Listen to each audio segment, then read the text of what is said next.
Ok, vamos a comenzar entonces para respetar el tiempo y para aprovecharlo bien. Muchísimas gracias a todos los que ya se nos han unido. Tenemos un seminario cortito, pero bueno y con mucho contenido, y con tres grandes expertos en todos los cambios legales que estamos viendo en las distintas legislaciones en Latinoamérica. Es realmente un periodo de muchísimos cambios. Las personas que trabajamos en gestión del talento tenemos dudas, tenemos cosas que no tenemos claras y acá tenemos, bueno, a tres expertos que nos pueden hablar acerca de estos cambios. Le doy la más cordial bienvenida a Natalia Pérez, abogada y consultor jurídica de CLSR Abogados, que nos va a hablar acerca de los cambios en México. A Germán Lora, abogado y socio de Dama Legal Advisors en Perú. Muchas gracias, Germán, ¿cómo se llama?, por acompañarnos el día de hoy. Y también a Fernando Arap, abogado y socio de Arap Abogados en Chile. Así que tenemos tres países, tres expertos, tres perspectivas respecto a lo que está pasando en Latinoamérica. Y sin mayor preámbulo, los dejo con la primera presentación, porque tenemos harto que cubrir.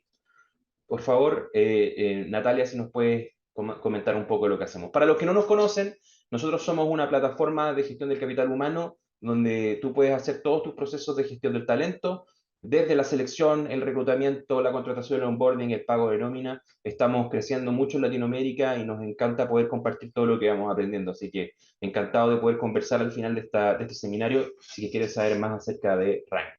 Pero vamos con el tema en cuestión, reformas laborales en México al 2024. Han pasado un montón de cosas en México y además parten de una Mm. base un poco distinta al resto de los países porque son los que más trabajan, los que más se trasladan y los que menos tienen vacaciones, tengo entendido, ¿no, Natalia? Es correcto, es correcto. De hecho, ahí les tengo una media buena noticia tal vez para el empleado, para el empleador no sé qué tanto en cuanto al tema de vacaciones y aguinaldos. Pero sí, como lo mencionas, México es uno de los países que más trabaja y que menos condiciones laborales tiene, ¿no?, para el empleado. Afortunadamente creo que hemos ido avanzando y esto ha ido cambiando, ha ido evolucionando y eso nos ayuda muchísimo a tener también una nueva perspectiva y también México está haciendo el auge de muchos países para lanzar sus nuevos proyectos, de muchas startups, entonces esto nos ayuda también a que pues vengan y se sientan como más cómodos porque me pasaba que pues en muchos relocations que llega a haber, pues la gente no quiere venir porque dice, oye, pero me vas a respetar las condiciones de mi país porque las de México no me convienen, ¿no? Entonces creo que esto ha ido evolucionando. Si quieres, empezamos con la primera diapositiva, empezando con las reformas que ya se implementaron y que ya salieron este año. Una de las principales y que ha sido constante en este sexenio ha sido el aumento de salarios. Este aumento de salarios ha ido no solamente acorde a la inflación, sino más allá de esto. Claro ejemplo es del 2023 al 2024 aumentó el salario mínimo al 20%, siendo ahorita para la zona libre de 374.89 pesos y para el resto del país 248 pesos. Esto es para las personas que ganan el mínimo. Evidentemente, si hay una persona que gane mucho más del mínimo, pues estará con mayores beneficios desde antes, ¿no? Esto es normalmente para oficios que no se ven como ya respetados en el salario mínimo, que trabajan eh, en horas forzadas, etcétera. Entonces, esto ha sido algo que pues llamó mucho la atención durante todo el sexenio y que ha ido aumentando durante estos 6 años y que bueno, pues ahorita se ven los frutos de esta situación. De hecho, nos hemos dado cuenta de la Coneval reveló que ha bajado el índice de pobreza en México debido al aumento de salario mínimo. Entonces, eso ya nos da también una perspectiva de mejora dentro del país, ¿no?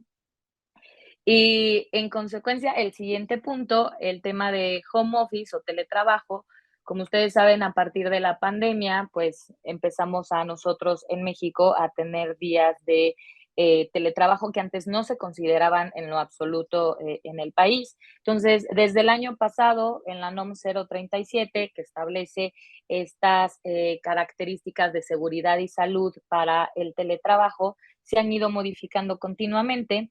Este año, ya bajo la modalidad de teletrabajo como tal, En cuanto a las condiciones que están colocando que tienen que el empleador darle al empleado pues suministro de herramientas para que pueda trabajar, ya sea computadora, impresora, escritorio, etcétera, así como respetar también las horas de desconexión, ¿no? O sea, si tu trabajo es de 8 horas, respetar esas 8 horas. También algo importante y que digo, esto se había visto el año pasado y el antepasado, era que no podían estarte monitoreando la conexión todo el tiempo. O sea, no podían estarte diciendo que encendieras tu computadora, que querían verte conectado, etcétera, etcétera, porque, bueno, ya sabes que de acuerdo con la NOM 037, que va relacionada con la NOM 035, en temas de abusos, en temas de acoso, esto se puede ver reflejado, ¿no? Adicional, también tener medidas de seguridad por las personas que lleguen a sufrir violencia en sus hogares. Entonces, pues no les va a convenir tanto tener a esa persona en home office, entonces tienen que tener un procedimiento, tienen que tener un protocolo para poder accionar con esas personas, ¿no? Adicional que también el home office no puede ser totalmente aislado, tienen que existir horas en que vayan a la oficina para que se relacionen, para que no estén apartados de la compañía, ¿no? Estas son como las más importantes. Ahí el comité de salud y seguridad que tenga cada empresa deberá de tener este protocolo y deberá de seguirlo al pie de la letra, adhiriéndose a la NOM 037 y también a la NOM 035, ¿no? Sí, en el siguiente, hace ya, creo que de verdad había pasado muchísimo tiempo sin que se reformara las nuevas enfermedades que podían existir del trabajo. Entonces, imagínense que con el COVID ni siquiera existía, entonces era muy difícil justificarlo. Ahorita ya se integraron 88 nuevas enfermedades en las que evidentemente destacan las relacionadas al COVID-19, al cáncer de mama, que aquí en México se le ha hecho mucha promoción debido al índice de mujeres con cáncer de mama que se han tenido, y de trastornos mentales. Esto aunado de nuevo a la NOM 035, que nos habla de estos padecimientos de acoso, de abuso, de violencia que pueden existir dentro del entorno laboral, así como el estrés, así como el burnout. Entonces, estas enfermedades ya están catalogadas y es importante que con ellas se garantiza que el trabajador no va a perder su empleo, ¿no? Entonces, es importante porque estas ya entraron, entonces hay que tener mucho cuidado y estar muy detenido, sobre todo aquí en México, porque pues evidentemente la Secretaría de Trabajo va a estar muy al pendiente de que se cumplan y se lleven a cabo y que no se realicen despidos debido a estas enfermedades. En la siguiente diapositiva, en México únicamente las personas que tienen un empleo eh, bajo un régimen que está aunado al IMSS, a la FORE, pueden tener acceso al Infonavit. Ahora lo que es el Infonavit es la institución que es del Fondo para la Vivienda. Entonces, ya adicional a los trabajadores que siempre han accedido al Infonavit, también ahora se añaden a emprendedores, ejeditarios, colones y patronos independientes que quieran unirse a este régimen, que va a ser un régimen no obligatorio, pero con aportaciones voluntarias para que puedan acceder también a la vivienda. Esto es algo nuevo también, esto ya se está implementando, entonces ya también las personas que sean emprendedoras podrán acceder a una vivienda con crédito Infonavit. Y este año, apenas hace 1 o 2 semanas, la ley Silla se acaba de aprobar.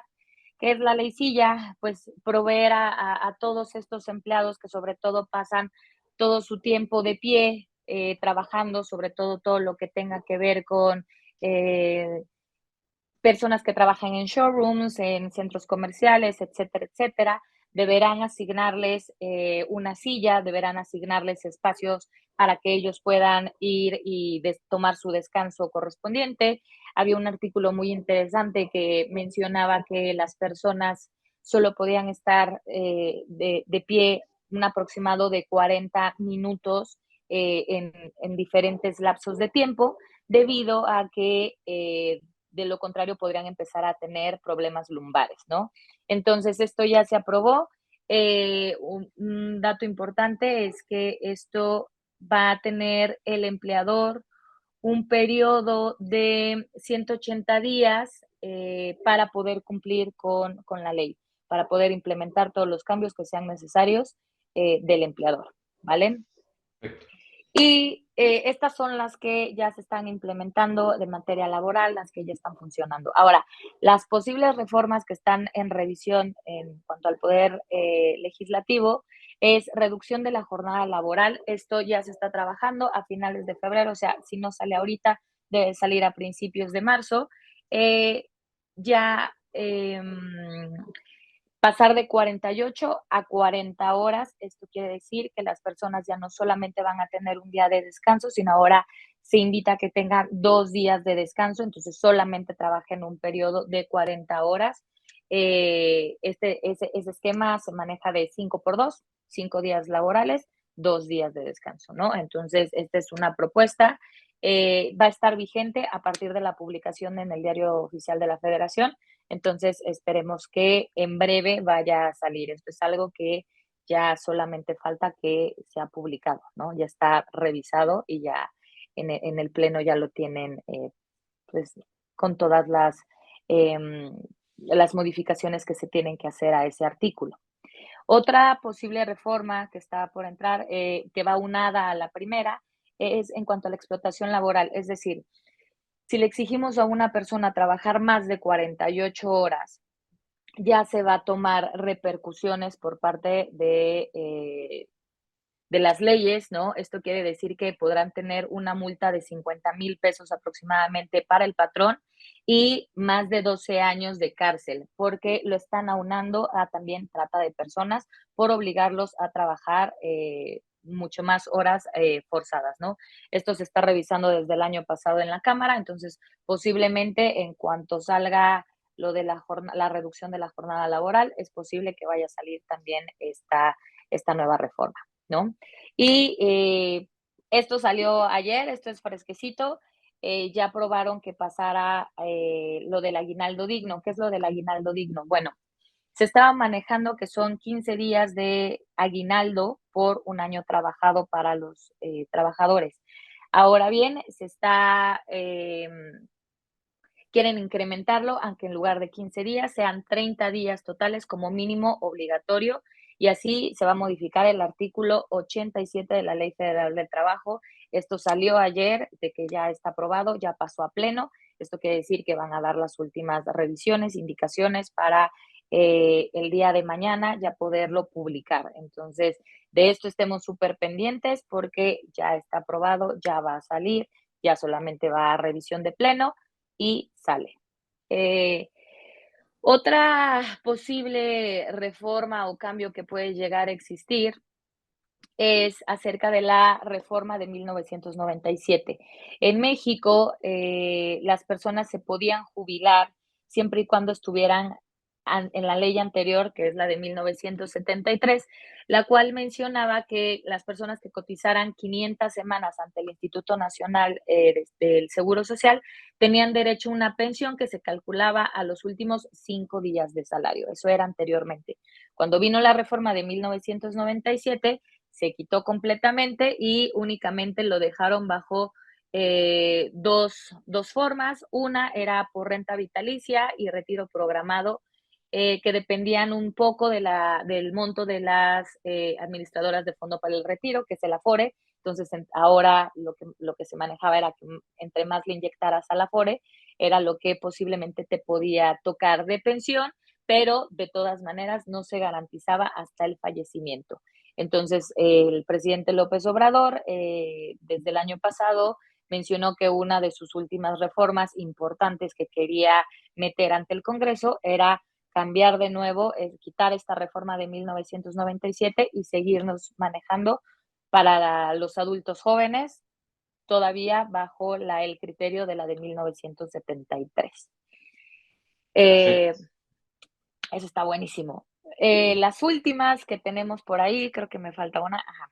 Incremento de la prima de antigüedad. Esto es un doble factor. En México se maneja 12 días con un tope de 2 veces el salario mínimo cuando se tenga un mínimo de 15 años trabajados al momento de salir de la compañía. Lo que se requiere en esta nueva reforma, la propuesta consiste en subirlo de 12 a 15 días de años trabajando y reducir el plazo de 15 a 13 años.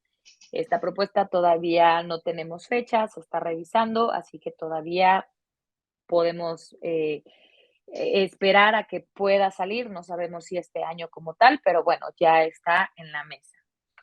Incremento de prima vacacional. Aquí la prima vacacional se maneja el 25%, quieren incrementarlo a un 50% por los días de vacaciones, ¿no? Por los 12 días de vacaciones que se obtienen. Esto también creo que va unado al anterior. Vamos a ver cómo va manejándose. No tenemos fechas hasta el momento, todavía está en la mesa, ¿no? Permiso de paternidad. México es uno de los países con que menos días le dan a los padres cuando tienen un bebé. Serán 5 días únicamente.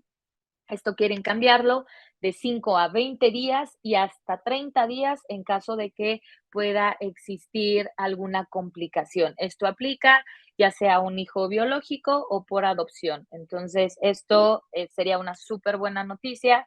Es algo que posiblemente sí vaya a salir, ¿no? Ahí le pongo un asterisquito a las que sí están ya cocinándose, que se habla mucho de ellas y que sí, obviamente, también tienen un peso para salir.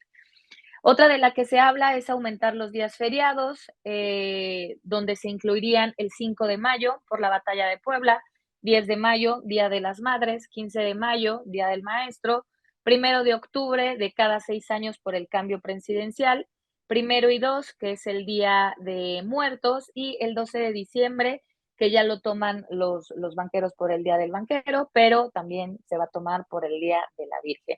Está en tela ahí de juicio si se va a dar estos días o no. Dudo mucho que vaya a salir este año, pero bueno, sigue ahí en la terna, ¿no? Y por último, el aumento de salario de acuerdo con la inflación de cada año, como les comentaba en un principio, en este sexenio sí se ha ido incrementando más allá de la inflación y lo que quieren colocar es que esto sea obligatorio, es decir, que cada año sí se vaya incrementando mucho más allá de la inflación. No tenemos ahorita en específico cuáles vayan a ser las pautas, pero bueno, hasta ahorita es lo que se está esperando. Entonces, pues esperemos ver esos cambios en México, son posibles reformas. Vamos a ver qué tal vamos avanzando. Muchas gracias, Natalia. Tenemos hartas preguntas. Voy a tratar de hacerlas muy, muy rápido porque tenemos poquito tiempo. La primera respecto a la ley de silla. La ley de silla, ¿cuándo entra en vigor y se aplica al personal operativo? La ley de silla va a salir en el diario oficial de la Federación, va a aplicar a todos y me parece que el empleador es el único que tiene ahí unos días para poderlo implementar. Entonces, ahí nada más hay que esperar que salga en el diario oficial de la Federación, que se publique. El empleador va a contar con 180 días para poder, que es un aproximado, si no me equivoco, de 6 meses, para poder implementarlo, para poder realizar los cambios. Hay que esperar la publicación, hay que esperar específico dónde vienen, cuáles van a ser los cambios que van a existir, etcétera, pero lo que se tenía entendido es que sí es como para esta gente que sobre todo se la pasa de pie todo el tiempo. Perfecto. Respecto a a la presencialidad y el trabajo remoto, tenemos dos preguntas. Una, si se puede renunciar al suministro de herramientas mediante un acuerdo. Y la segunda, si las personas que se le da flexibilidad de trabajar o no desde la casa, si también aplica el pago de luz o internet. También aplica el pago de internet y de luz. Por supuesto que sí, va a ser no el pago total, pero sí va a ser un pago proporcional. Perfecto. Y de acuerdo a la renuncia, hay que revisar ahí el por qué querrías renunciar a tener el mobiliario, Ujú. porque lo que tiene que hacer este comité de salud y seguridad es verificar que tú cuentes con todas las herramientas necesarias para poder llevar a cabo tu trabajo. Evidentemente, si tú necesitas una computadora, pues tendrán que llevarte el mobiliario necesario, ¿no? Evidentemente, si tú ya tienes un escritorio y ya no necesitas un escritorio, pues bueno, pero eso no quiere decir que no vaya a estar dentro de la política o los procedimientos. Claro. Perfecto. Muchísimas gracias, Natalia. De nada. Muy informativo. Te agradezco por mantenerte en el tiempo también. Interesante muchas de las cosas. Lo que más me llamó la atención a mí es la ley de silla. Ahí Fernando vi que también levantó una ceja, porque la ley de silla en Chile es de 1914. Así que imagínate ahí todo el tiempo que ha pasado. Muchísimas gracias. Al final nos vamos a quedar un poquito también si tienen más dudas, pero pasemos con la siguiente presentación. Germán, abogado ilustre y muy enérgico en sus presentaciones siempre, así que encantado de tenerte acá. Descanso sobre protección y fomento del empleo. Vamos con Sí, una presentación respecto a lo que está pasando en Perú. gracias. Sí, ahora escuchaba a Natalia y contaba un poco cuántos feriados iban a comenzar a generarse en México y a nosotros unas cosas primeras que quería yo mostrarles que es en el Perú ha habido una sorpresa porque en los últimos 30 años, desde el año 1991, teníamos 12 feriados. En los últimos 3 años se han considerado cuatro y vamos por un quinto. Es decir, la gama de feriados en el Perú han sido ampliada ya por los legisladores. Entonces, como primera gran conclusión de este seminario es que en el Perú estamos en un país donde estamos apuntando un poco a menos trabajo de los trabajadores igual remunerado, ¿no es cierto? Es decir, menos necesidad de que el trabajador vaya a laborar y igual se le mantenga su remuneración, lo cual definitivamente afecta a los empleadores, ¿no? Entonces, como estadística clara, hemos vivido en 30 años con 12 feriados y en los últimos 2, 3 años ya vivimos con 16 feriados para 17 que el Congreso quiere comenzar a generar, ¿de acuerdo? Ese es un primer tema. En esa misma línea de tener este tipo eh, de no prestación de servicios y pago de remuneraciones, el Congreso también en los últimos años ha venido generando licencias más allá de las veintitantas o 30, perdón, más allá de las 31 que ya tenemos, ha ido generando licencias en las cuales el trabajador tiene la posibilidad de atenderse, por ejemplo, en algún examen médico o de cáncer, y pueda el trabajador asistir a las mismas remunerados por el empleador. Es decir, no solamente hemos pasado de tener 12 feriados a 16 feriados, sino que hemos pasado más o menos de tener unas 28 licencias a 31 licencias en los últimos años también, y una más que viene en camino, ya preparándose en el Congreso, es la licencia, igual que en México, la ampliación de licencia por paternidad. Es decir, vamos a pasar de 10 días naturales de licencia por paternidad a 15 días naturales. Es decir, en la misma línea que quiero resaltar de seguir teniendo días de descanso remunerados, vamos a tener la licencia por paternidad ampliada fuera de las demás licencias que ya también se han ido incrementando a lo largo de estos últimos 3 años. Sumado a ello, no debemos dejar de reconocer también, la escuchaba Natalia, que en el Perú existen 30 días de vacaciones. Es decir, si vamos sumando los dos temas, vacaciones, feriados más licencias, vamos teniendo muchos días en los cuales el trabajador eh, puede no asistir a trabajar, pero igual ser remunerado de una suspensión perfecta o imperfecta, perdón, de las relaciones laborales. Luego también hay un proyecto de norma que en el Perú sonó muy fuerte, que es esto que se conoce como excedencia en Europa, ¿no? En España, la figura de la excedencia, que un trabajador puede irse 12 meses a hacer lo que considere conveniente fuera de su relación laboral y en 12 meses regresar, ¿no? Puede ir a hacer estudios, puede ir a poner un emprendimiento, lo que fuera, y le da la libertad para que suspenda su relación laboral por 12 meses, ¿de acuerdo? Ese proyecto de ley quedó un poco ahí en stand-by, pero lo que quería era mencionarles un poco por dónde vamos en el Congreso en el Perú, ¿no es cierto? Y un final proyecto de ley que no lo quería dejar de mencionar es el proyecto de ley que busca incorporar al periodo de refrigerio. En el Perú es obligatorio tener un periodo de refrigerio de 45 días dentro de la jornada, 45 minutos dentro de la jornada de trabajo. Es decir, un trabajador puede ingresar a las 8 de la mañana, eh, tener su corte de tiempo a la 1 de la tarde y por lo menos debe tener 45 minutos de refrigerio, ya. Ese periodo de refrigerio, por naturaleza, es un periodo de descanso donde el trabajador va y ingiere sus alimentos, y a lo que se busca es que ese periodo de refrigerio sea incorporado entre la jornada, es decir, que el empleador pague ese periodo de refrigerio, ¿no? ¿Y qué viene con todo esto, no? ¿Qué viene con todo esto desde mi punto de vista? Siguiente diapositiva, porfa. Es un poco ir en la línea de lo que ha pasado en Colombia y lo que ha pasado en Chile, ¿no es cierto? En el Perú la jornada de trabajo es de 48 horas a la semana. Debe ser una de de las jornadas más largas que debe existir en Latinoamérica, creo que con algún par de países más. Porque la línea y México está en la misma línea ahora, es de reducir la jornada, ¿no es cierto? O de reducir los días de descanso. En el Perú se puede trabajar 6 por 1 y por lo tanto creo que en México se busca un 5 por 2, ¿no? En el Perú está todas estas figuras, por ejemplo, la de la inclusión del refrigerio dentro de la jornada de trabajo, es en la búsqueda de que la jornada de trabajo vaya en la línea de una reducción significativa.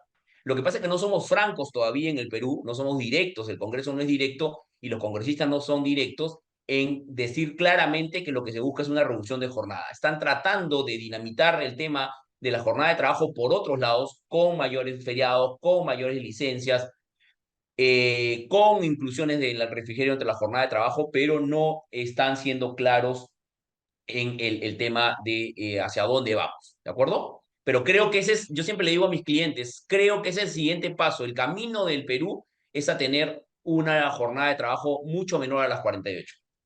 Siguiente, por favor. Como segundo gran tema en el Perú desde hace mucho tiempo, desde el año 2000, o sea, hace 24 años, en el Perú hay una sobreprotección a los trabajadores.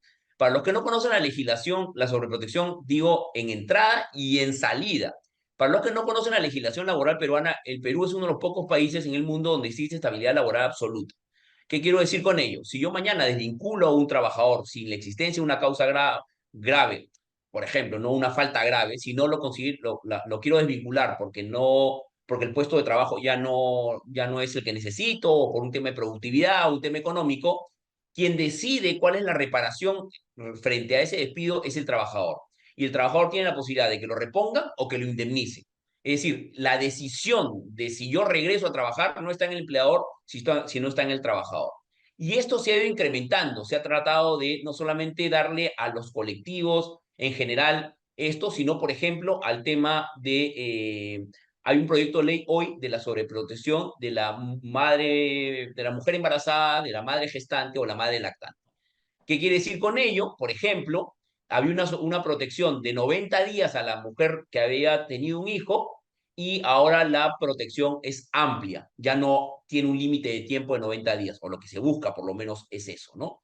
Y por ejemplo, también se busca que si la protección, si la mujer que ha nacido su hijo no tiene trabajo, pero quien tiene trabajo es el esposo o el padre del hijo, entonces la protección se traslade al padre del hijo, como en las medidas que ya no solamente afectan al colectivo que quiero proteger, sino a los que están vinculados a ese colectivo, ¿no es cierto? Entonces, en este caso, vinculado al esposo, a la mujer que dio a luz, entonces se le protege también en una sobreprotección en el tema de desvinculación, ¿de acuerdo? Entonces, como segundo gran tema, el Perú tiene una larga historia de los últimos 25 años en donde la salida del trabajador, a grandes rasgos, la salida del trabajador es muy complicada. En el Perú, salir de un trabajador es imposible, ¿no es cierto? Y acá quiero hacer un paréntesis muy corto. Aquí existe en el Perú se ha polarizado el tema, ¿no es cierto? Salir de un trabajador de alta dirección es muy fácil. Al trabajador, hay jurisprudencia que establece que al trabajador de dirección, es decir, los gerentes de la empresa, se le dice mañana no vas más en la empresa, no tiene derecho ni a reposición ni a ninguna reparación económica. En cambio, por el otro lado, al trabajador de baja calificación, que no es de dirección de una empresa, es imposible sacarlo.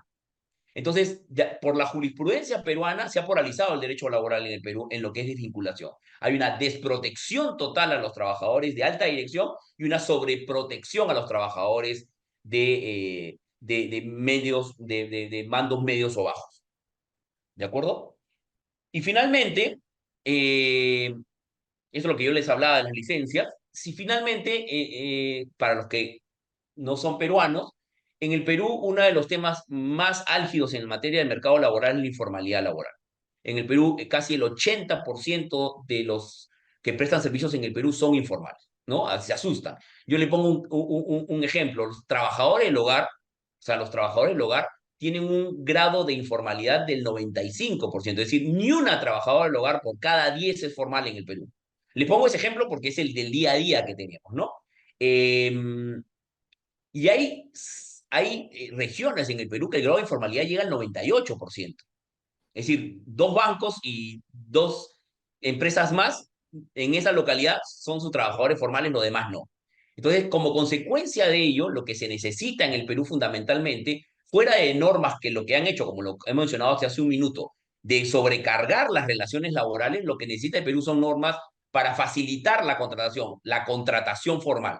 Y en esa línea, en el año 2023, se dictaron, siguiente diapositiva, por favor, se dictaron dos normas, ¿ya? Una que busca, que se llama la Ley del Joven Empresario, que busca que las entidades empleadoras que contraten a jóvenes entre 18 y 29 años de edad tengan un beneficio tributario. Y además se ha buscado que en sectores como el textil o el agrario, que son sectores muy golpeados por la crisis económica y muy golpeados por la pandemia, también tengan un régimen especial con beneficios tributarios. Solamente le pongo el ejemplo y para ir poco cerrando estos temas. La norma del joven empresario, que era la búsqueda de que yo pueda como empleador contratar un trabajador entre 18 y 19 años, sacarlo de la informalidad y meterlo a la formalidad con beneficios tributarios, salió en julio del año pasado, del año 2023. Esa norma debía ser reglamentada por el Ministerio de Trabajo porque es temporal, solamente para el año 2024 y 2025. Ya, el Ministerio de Trabajo le ha importado poco el tema, no ha reglamentado la norma y nadie sabe cómo aplicarla en el Perú. Entonces, si bien hay una intención política de tomarse una foto donde el Congreso emite una norma de fomento de ciertos sectores y de los jóvenes, al Ejecutivo, por ejemplo, no le interesa la norma, por lo tanto, no la reglamenta y ningún empleador sabe cómo se puede contratar beneficiándose de esa norma. Entonces, creo que estos son los tres temas que de alguna manera resumen el mercado laboral peruano: una tendencia a tener mayores días de descanso, una mayor protección a los trabajadores en su salida, en la salida de los trabajadores más allá de la que tenemos desde el año 2000, no por norma legal, sino por pronunciamientos del Tribunal Constitucional en el Perú. Y una tercera es la falta de interés que tiene el gobierno peruano de darle de terminar de apuntalar normas de incentivo a la contratación de jóvenes o en ciertos sectores de la economía afectados. Perfecto, muchísimas gracias Germán por tu presentación. Yo tengo un par de dudas, porque cosas que nosotros estamos viendo también en nuestros clientes. ¿Qué pasa con el tema del trabajo remoto y el teletrabajo? ¿Han habido innovaciones legislativas al respecto, como lo han habido en Chile y en México? Lo que pasa es que la gente en el Perú vive muy contenta con lo que se conocía como el trabajo remoto, que era te quedas en tu casa por el COVID y no había ninguna regulación al respecto. Lo único era el empleador tiene la facultad de hacer que los trabajadores laboren desde su casa. Mm. Y después en el año, hace un par de años, se modifica la ley de teletrabajo y el éxito de la ley de teletrabajo en el Perú ha sido que el tema del traslado de los costos al empleador del Internet, por ejemplo, o de la electricidad, es un pacto de las partes. Es decir, yo puedo pactar con el trabajador que si quiere hacer teletrabajo, ¿no? Vaya a hacer teletrabajo, pero yo no le asumo esos costos. Y el trabajador, si quiere hacerlo, me dice, bueno, no los asumas, los asumo yo. Eso le ha dado practicidad al tema. Y no es una problemática en el Perú el teletrabajo por eso, porque la norma fue un poco más consciente de eso. Y segundo, porque las empresas, no sé si pasa en México y en Chile, pero las empresas están retornando al trabajo presencial de una manera interesante, Total. ¿no? No sé si no les ha gustado, es muy complejo el teletrabajo, hay muchos problemas, pero ha regresado al tema del trabajo presencial. Va regresando de manera progresiva y con más fuerza al trabajo presencial, ¿no? Perfecto. Muy interesante ese tema. Hay dos datos.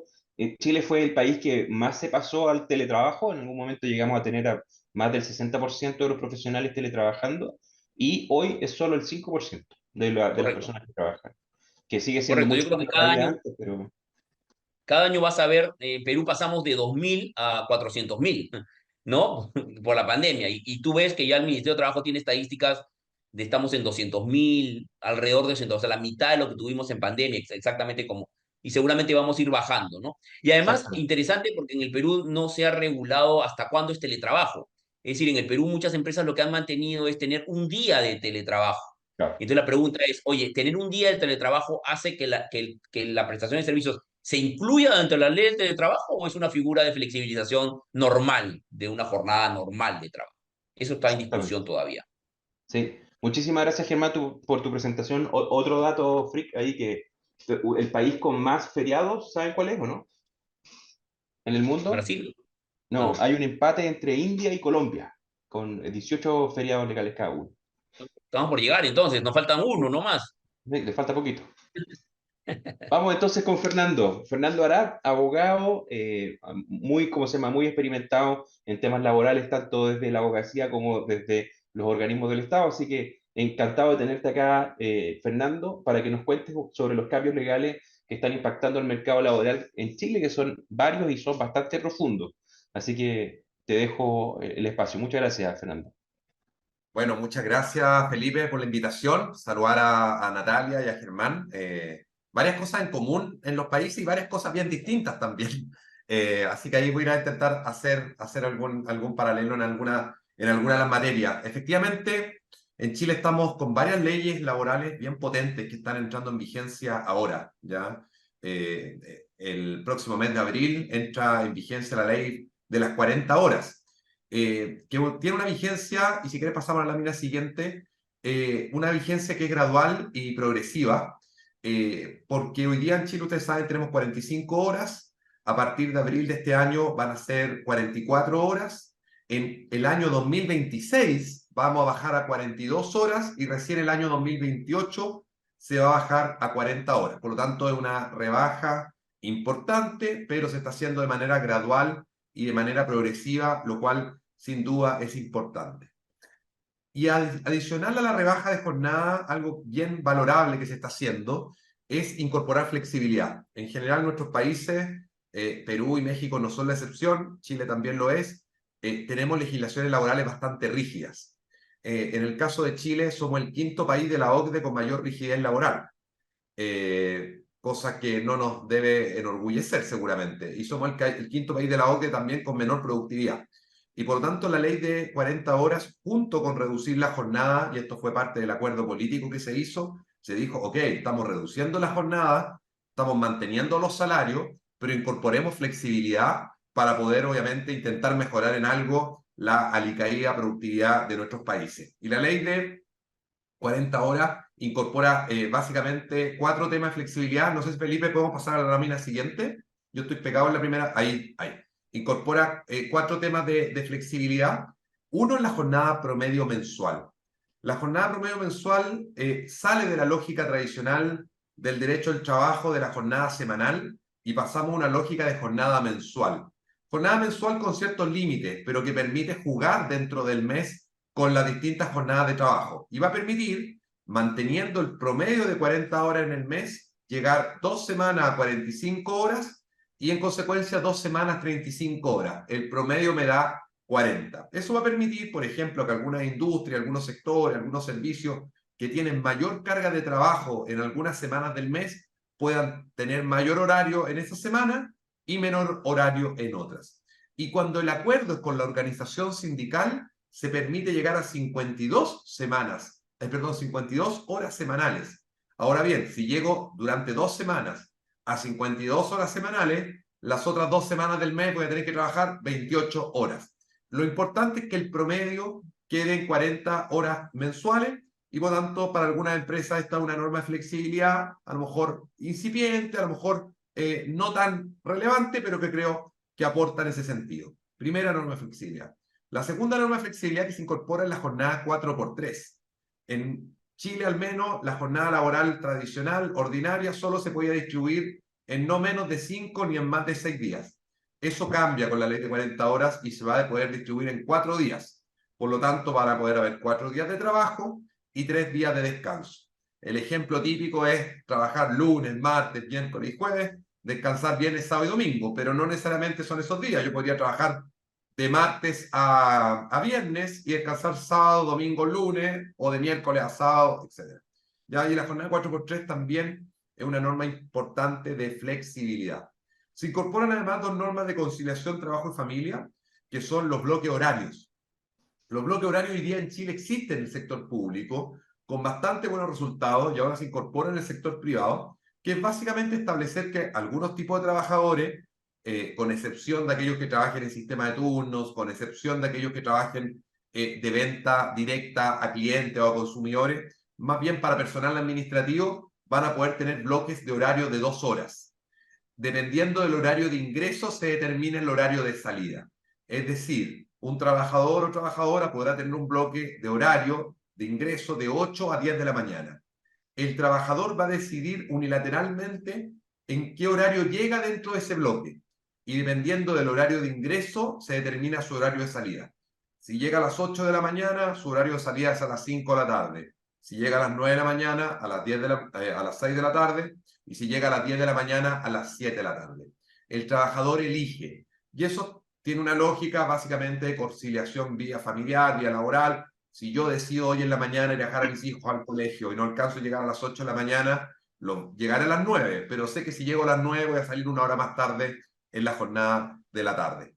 Eso funciona bastante bien en el sector público, va a entrar en vigencia recién ahora, el 26 de abril próximo, en el sector privado, así que vamos a tener que ver cómo aplica. Esto está bastante restringido, sí, hoy día, en el sector privado, a padres o madres con hijos menores de 12 años, es decir, tiene una lógica de conciliación familiar. A mi juicio queda corto, esto deberá ser para cualquier trabajador, independiente que tenga o no tenga hijos, porque alguien puede no tener hijos y querer, por ejemplo, ir al gimnasio temprano en la mañana y llegar un poco más tarde al trabajo y quedarse hasta más tarde en consecuencia.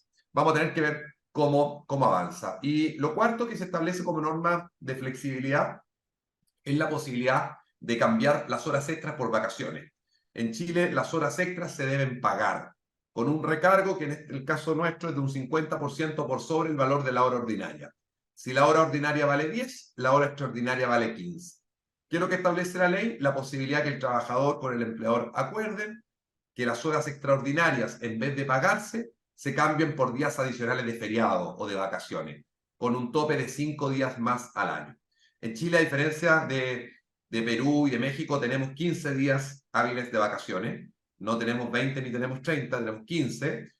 Lo que sí tenemos bastantes feriados. No tengo el número exacto de feriados, pero somos de los países que tienen más feriados también a nivel mundial. Lo que pasa es que generalmente esos países están concentrados en esta región. Pero días de vacaciones no son tantos, son 15. ¿Ya? Son 15 días hábiles, contados de lunes a viernes. Por lo tanto, son 3 semanas. ¿Ya? Y es una norma importante. Y el otro cambio relevante que hace la ley de 40 horas, se modifica a los trabajadores efectuados de jornada. Hoy día en Chile hay un universo muy, muy grande de los llamados trabajadores de artículo 22. ¿Qué son los trabajadores de artículo 22? Son trabajadores que no marcan horario, que no registran horario el día a día. Y la norma del artículo de la ley de 40 horas restringe muchísimo esa hipótesis, por lo tanto vamos a tener un número muy alto de trabajadores que hoy día no marca horario, llega entre comillas, ¿cierto?, a la hora que quiere, maneja sus tiempos, tiene ciertas libertades, a pasar a registrar asistencia, y para los empleadores eso también va a tener un mayor costo, porque eventualmente se pueden generar horas extraordinarias que hoy día no se pagan. ¿Ya? Esto es un poco el resumen de la ley de 40 horas, que como les decía, entra en vigencia gradual y progresiva a partir del 26 de abril de este año. Sigamos con la PPT, Felipe. Tenemos otra ley que está vigente en Chile hace un mes, entró en vigencia el 29 de enero pasado, que ha sido más polémica de lo que se pensaba, que es la ley de conciliación de la vida personal, familiar y laboral. Si quieres pasamos a la próxima lámina. Esta ley establece 3 derechos, que en general están muy bien inspirados, pero en la práctica ha sido muy complejo para las organizaciones, especialmente para las empresas. Por una parte establece el teletrabajo, el derecho al teletrabajo para todos aquellos padres y madres, para ambos, que tengan el cuidado de un hijo menor de 14 años o de una persona con discapacidad sin importar la edad. En Chile tenemos una ley de teletrabajo desde el año 2020, coincidió el inicio de la ley con la pandemia, pero la ley se venía tramitando desde el año 2018. Como lo decía Felipe, fue una ley muy utilizada en pandemia, ha venido como en todos los países disminuyendo su uso precisamente porque hoy día las empresas están exigiendo el mayor retorno a los lugares de trabajo. Sin embargo, esta ley viene a cambiar un poco ese panorama de retorno, porque establece un derecho a los trabajadores y trabajadoras con hijos menores de 14 años a poder teletrabajar, sin restricción. ¿Ya? Ha sido polémica porque en general las organizaciones se están negando a esto o quieren llegar a ciertos acuerdos. La ley no establece que un teletrabajo full time. Dice el trabajador tendrá que proponerle a su empleador cuál es la modalidad de teletrabajo que quiere, si quiere una modalidad full time o híbrida, y el empleador debe dar respuesta. Por ejemplo, hay empresas hoy día que tienen modalidad 3x2, 3 días de teletrabajo y 2 días de trabajo presencial. Y los trabajadores, algunos están pidiendo 4x1, 4 días de teletrabajo y uno presencial. Y ahí se va a generar una discusión, ¿cierto? Un debate. ¿Quién va a resolverlo? Hoy día lo va a tener que resolver la Dirección del Trabajo, que es el ente administrativo que fiscaliza los temas laborales en Chile. ¿Con qué criterio? Lo desconocemos. Porque ¿qué hace la diferencia entre trabajar 3x2 y 4x1? ¿Cómo la Dirección del Trabajo va a decir, sabe qué, usted trabajador tiene la razón o usted empleador tiene la razón? Ya ahí va a ser un tema bien polémico. Ha habido hoy día en Chile bastante resistencia por parte de las empresas a acceder a este teletrabajo, por así decirlo, permanente y a todo evento para padres y madres con hijos menores de 14 años. Y vamos a tener que ver cómo sigue, porque si viene una norma bien inspirada, en la práctica está produciendo bastantes problemas a la empresa. ¿Ya? Eso establece el teletrabajo de la Ley de Conciliación. Y además establece 2 derechos adicionales, que son que durante las vacaciones escolares de los hijos, los trabajadores con hijos menores de 14 años o con hijos con discapacidad menores de 18 años van a tener un derecho preferente por sobre los demás trabajadores a pedir vacaciones, sus vacaciones de trabajador, para que coincidan con las vacaciones escolares de sus hijos. Esta también es una norma que está bien inspirada, está inspirada obviamente en temas de conciliación, trabajo y familia, que yo como padre pueda salir de vacaciones junto con las vacaciones escolares de mis hijos, pero también ha habido cierta discusión de esta preferencia que se le da a esos trabajadores, ¿cierto?, por sobre otros trabajadores que pueden o no tener hijos o tener hijos mayores, ¿cierto?, a 14 años, y que a lo mejor, si son pocos trabajadores en la empresa, puede que se vean perjudicados de salir de vacaciones en la época que ellos quieren, ¿ya? Y por lo tanto, este es un tema también en discusión. Creo que es una ley bastante bien inspirada, con un buen espíritu, pero que en la práctica se va a ver entrampada precisamente por estos temas y vamos a tener que ver cómo la autoridad lo resuelve de buena manera. Sigamos, si querés. Esta otra ley, que también, todas estas son leyes que entran en vigencia este año, por lo tanto va a ser un año laboral bastante cargado para las empresas y para los trabajadores, pero principalmente para las empresas y para las áreas de personas que van a tener que aplicar esto. Tenemos Buen una año nueva para los ley abogados. espectacular, espectacular. Somos los únicos que nos va bien con esto. La ley de prevención, investigación y sanción del acoso laboral, sexual y violencia en el trabajo. Esta es una ley que tiene como antecedente el convenio 190 de la OIT, convenio 190 de la OIT que Chile ratificó el año pasado, el año 2023. Ustedes saben, este es un convenio que OIT aprobó, si no me equivoco, el año 2018, y que dice relación con los temas de violencia y acoso en el mundo laboral. Y por lo tanto se establece esta ley que entra en vigencia el próximo 1 de agosto en Chile y que tiene algunos temas importantes. Si quieres avancemos la próxima lámina, Felipe. Si es que hay más láminas. Ahí. Establece algunos cambios. Primero, dice como un principio que las relaciones laborales deben fundarse siempre en un trato compatible con la dignidad humana, tema obviamente relevante. Segundo, se modifica el concepto de acoso laboral. En Chile hasta la fecha el acoso laboral exigía reiteración de la conducta. La ley elimina el concepto de reiteración y por lo tanto basta una conducta grave para que haya acoso laboral, como era en el caso del acoso sexual. Se incorpora un concepto nuevo que no existía en nuestra legislación, que es la violencia en el trabajo, distinto del acoso laboral, distinto del acoso sexual, y la violencia en el trabajo se define, de acuerdo a lo que define el convenio 190 de la OIT, como actos, ¿cierto?, que perjudican al trabajador y que son realizados por terceros, hechos de violencia por terceros. Y por lo tanto aquí el abanico de protección que el empleador debe tener respecto a los trabajadores se amplía. No solo tengo que proteger al trabajador de hechos de otros trabajadores o de accidentes en el lugar de trabajo, sino que va a tener que protegerlo de hechos de consumidores, de proveedores, de clientes, etc. Y por lo tanto, la responsabilidad del empleador sin duda se ve amplificada y las medidas de control que va a tener que tomar también. Y por lo tanto, este concepto de violencia en el trabajo no es menor. Incluso el convenio 190 no lo considera la ley chilena, pero el convenio 190 incluso hace responsable al empleador de casos de violencia doméstica. de tomar ciertas medidas en caso de violencia doméstica. La ley chilena no lo recogió, pero es un tema que va a estar dando vuelta. Y recuerden que cuando un convenio es ratificado por un país, los tribunales eventualmente podrían aplicarlo de igual manera. Se establecen algunas obligaciones de modificación interna de la normativa. Si querés, pasemos a la próxima, Felipe. El empleador tiene obligación de establecer canales de denuncia y se modifican los procedimientos de investigación. Pasemos a la próxima, que yo creo que vamos con eso terminando. Esta es la última. Esa es la última. Se modifican los procesos de investigación y por lo tanto va a ser muy importante esta ley que se llama Ley Karin en homenaje, ¿cierto?, a una funcionaria de la salud pública en Chile que se quitó la vida después de haber sido víctima de acoso laboral permanente en su lugar de trabajo, y en honor a ella se le llama Ley Karin a esta ley de violencia, de acoso sexual, laboral y de violencia en el trabajo. Eso.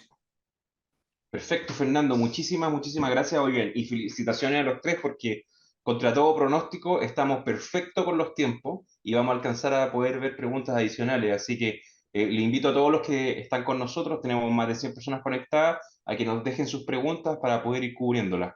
Yo creo que probablemente, Fernando, uno de los temas que más ha suscitado dudas y cosas ha sido el tema de la aplicación o cómo vamos a dejar de aplicar el artículo 22.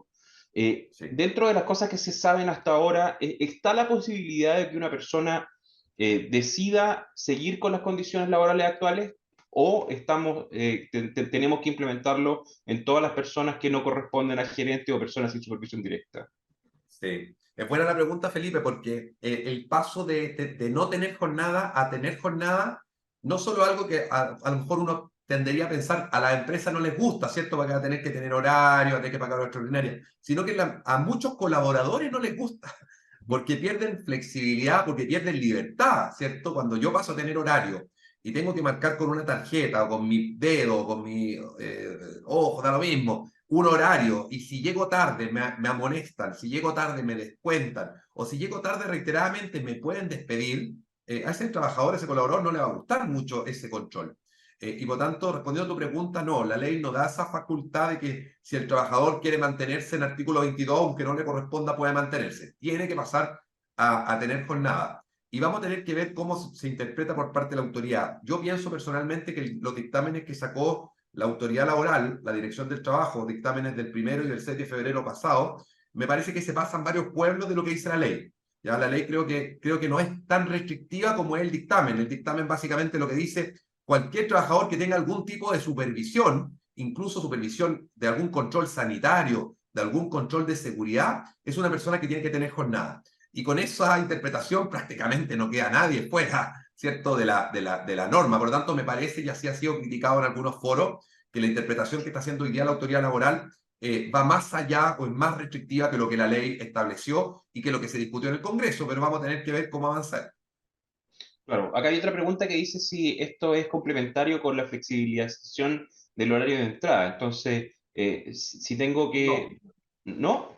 No, pues es que ahí esa es una crítica bien profunda, ¿eh? Y que yo creo que es bastante atingente, porque por una parte estamos promoviendo temas de flexibilidad, de conciliación, trabajo y familia, la ley de conciliación, la misma ley de 40 horas, y por otro lado estamos aplicando una norma súper restrictiva. Entonces, creo que es bien incongruente estar avanzando en un sentido. Para mí el artículo 22 es un retroceso importante. El resto de la ley de 40 horas creo que es bastante positivo. Me parece bien la reducción de jornada, me parece bien la norma de flexibilidad, pero creo que el artículo 22 como que quedó como en corral ajeno, como que la ley apuntaba hacia un sentido y establecieron el artículo 22 con una rigidez y un retroceso relevante.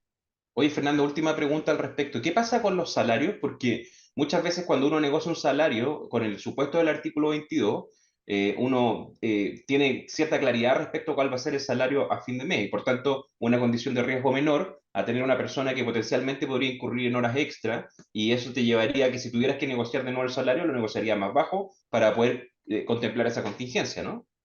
Sí, no, absolutamente. Los salarios pueden verse afectados.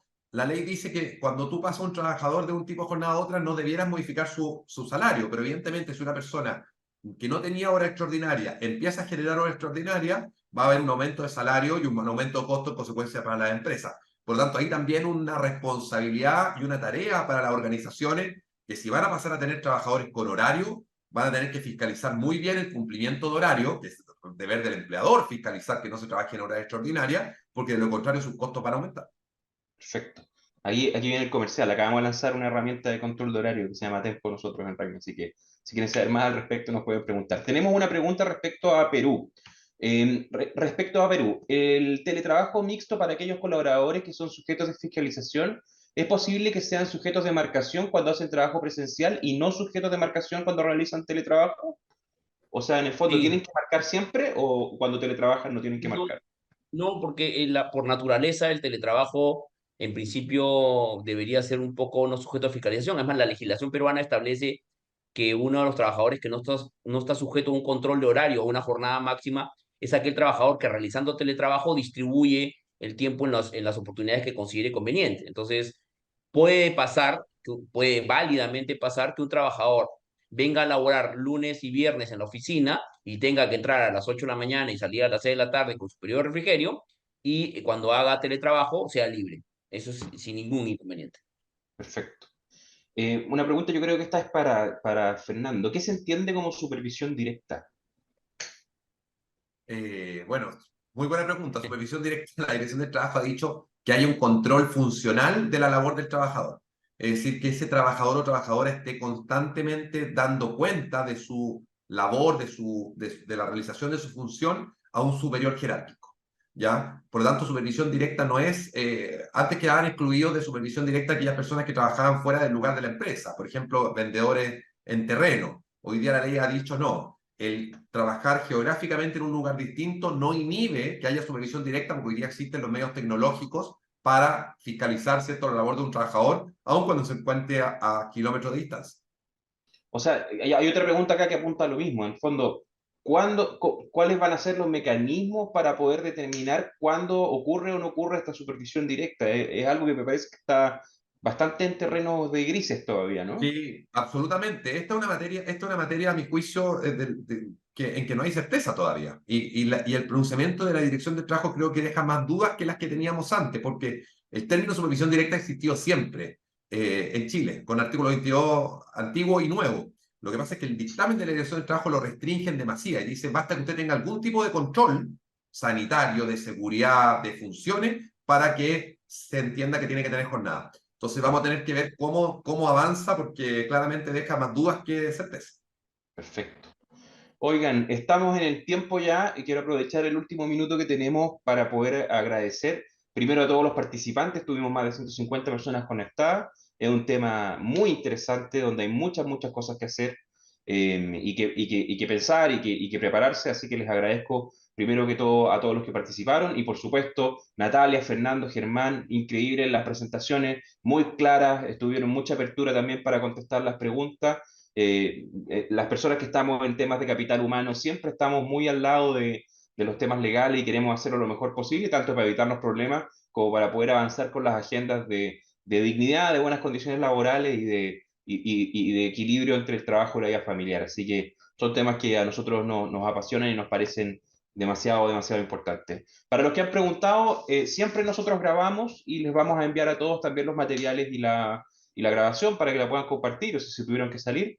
Y les agradezco muchísimo a todos los participantes. Fernando, Natalia nuevamente, Germán, muchísimas gracias y nos estamos viendo muy pronto.